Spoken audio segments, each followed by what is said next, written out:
So I'm out here at Badlands, and if you can see behind me, that hill goes down, and I found some trash in there to recycle.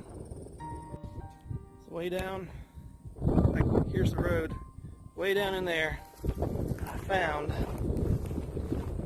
come on here, show you what I found.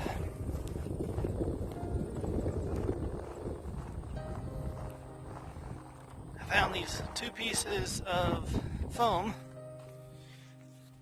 way down in there. Had to carry them up. It was no easy task. But all those rocks are on there because he had some ferocious wind last night, and the van and everything else was rocking, and it wasn't good.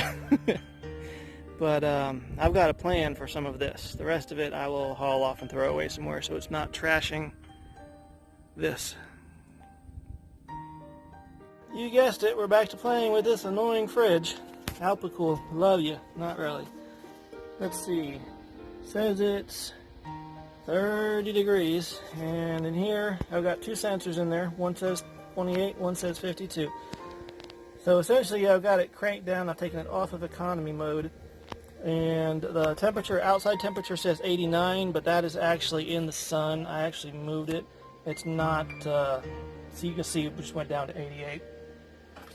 That temperature is actually dropping. Here's one here, and you can see we're closer to 80, not 88. But 28 degrees at the bottom, and 51, 52 degrees at the top. So we've got to where it'll freeze food at the bottom, and the food at the top will be rotten. It's not acceptable. So we've got this little thin lid, and this is my junk I've got in here. But this is, you can see there's my top sensor right there, and it's 52 degrees closed. And I mean that's the first time I opened this fridge today. I haven't. It's sometime in the afternoon, but it's been closed all night, not opened. And you can see what's the temperature difference between 28 and 52. Temperature difference is your food's rotten. So we're going to tinker a little bit. Okay, here's a tape measure, and the opening is under 13, and going this way we're under 10.5.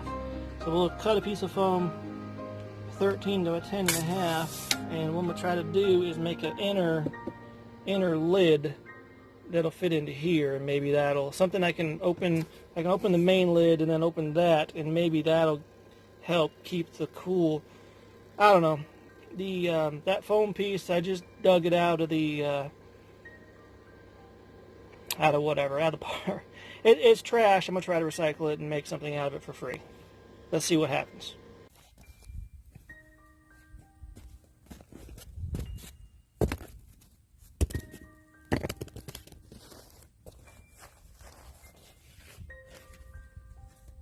Measurements.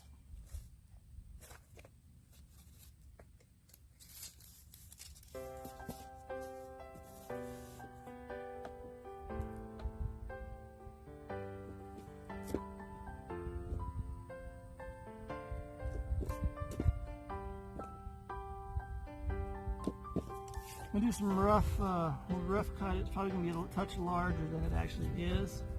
And then I'll try trimming it down.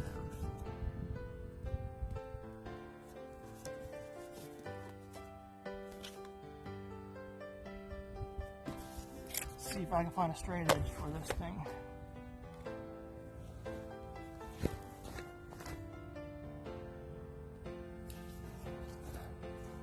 Piece of extruded aluminum. Always a trick.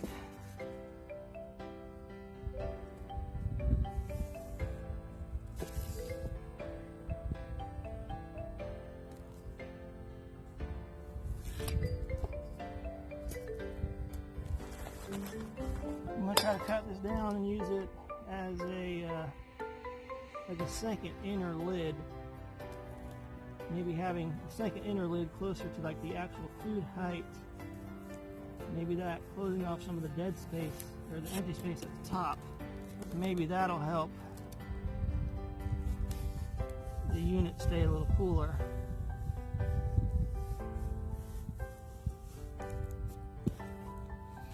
Buy cheap, junky fridges. You get yourself fun little projects like this to try to improvise. But it's all good. I'm just whining. I'll come back to you in a minute. We have cut this. Now we'll go see how well it fits or if we need to shave it down a little bit. Okay, that sensor is going to be in the way. We will have to, that's Velcroed up. Well, Velcro holds better than anything else does. Wow. Velcro is stronger than me. Barely one I wanted to stick the other day when I put that on there because it was so cold.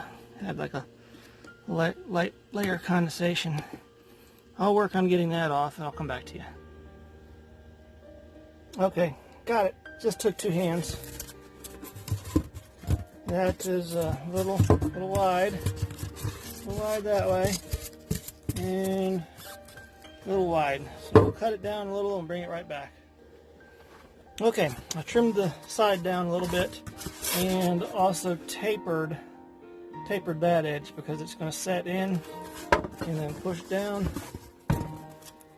So we'll set this in and this edge is tapered. That edge tapers in and sets down. It's still a little narrow actually over there. Let's work on it some more. I trimmed it up a little better and I put a hole through it and I have a little string and it's knotted and pressed in on the end. I'm going to burn it with a lighter just to kind of melt it in there a little. But this will go something in there and then I can just pull the string to take it out so it won't actually get stuck. But I'm going to wrap this whole thing in tape and then I'll come back to you. Alrighty then.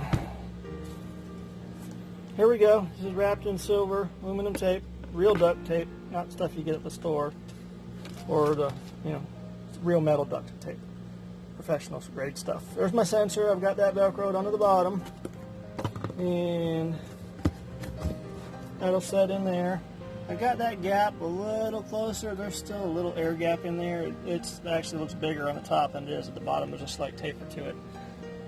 But I got a little pull-up string. Pop that out, and I can get to my stuff. Sensor's there. There's my nasty food. And we'll let this run for a while, see what it does. Get back to you. Bye. Quick little update. It is now the next morning, and temperature on the unit says 29 and it's 60 degrees basically overnight, so it's nice and cool morning. 29 degrees on the bottom and 42.6 up top. So even with the 60 degree nice cool overnight, it still isn't getting the unit at 29 degrees. It still is not getting the unit down to fridge temperature at the top or near the top, which is 40 degrees. So kind of is what it is. Looks like Alpicool has just makes junk, I guess, but I'll keep following up on it.